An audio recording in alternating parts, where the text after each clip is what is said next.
If you have worshipped with us for any period of time at all, you've probably wondered why Eeyore is over here on the altar beside me.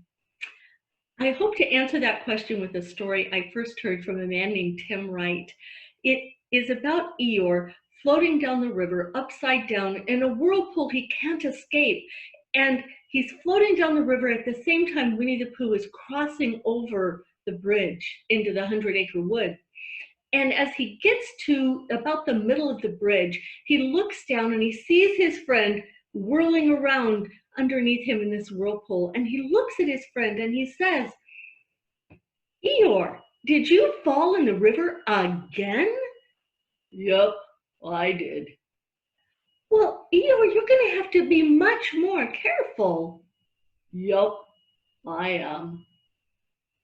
And then he continues to start to walk across the bridge until he hears the voice of his friend, "Hey, Pooh!" "Yes, Eeyore?" "If it wouldn't be too much bother, could you rescue me?" Now, all of us have been in the whirlpools of our life, and all of us have experienced those times where we just felt trapped by circumstances or life or a predicament we just couldn't get out of. And all of us have found we need help. Eeyore reminds us that there are seekers in this world that are lost in a whirlpool of needing hope and faith and love, and that we often walk by them without even noticing they're really wanting help. We just think that's who they are, and that's not acceptable. Eeyore is who we all were, and what if somebody had left us in the whirlpool? So we need to stop long enough to offer them God and hope and promise and life, because Jesus is the only one who can save us. My bet is Pooh wasn't able to rescue one stuffed animal rescuing another one without a little bit of help from Christopher Robin, and we can't save anyone without Jesus. So why is he on the altar? Because that's where we place our gifts to God, and that's where we receive our gifts from God. When we placed Eeyore on the altar, it was to remind us that that means all of us are Eeyores, and we're supposed to be placing our lives on the altar.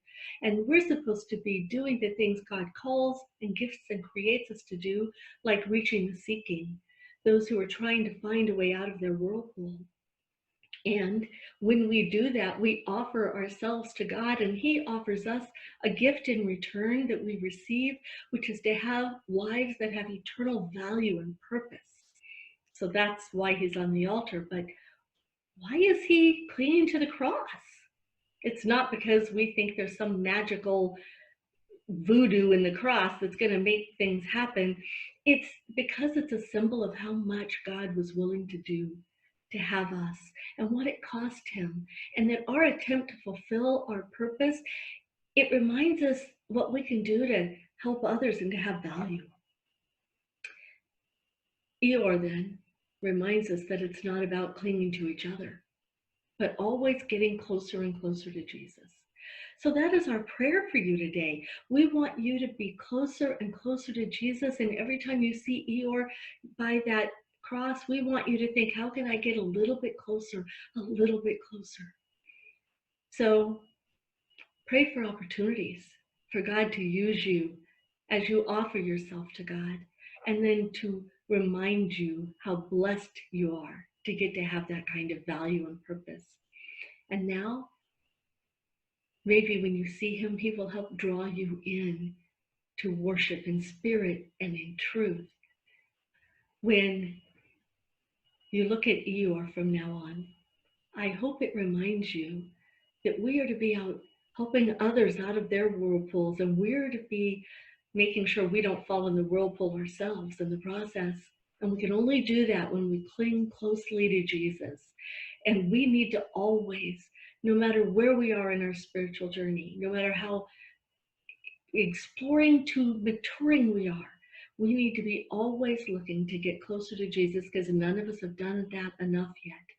I hope it will remind you to cling to him with every fiber of your being, and to be available and offering yourself to him so that you can reach others with that same hope and purpose.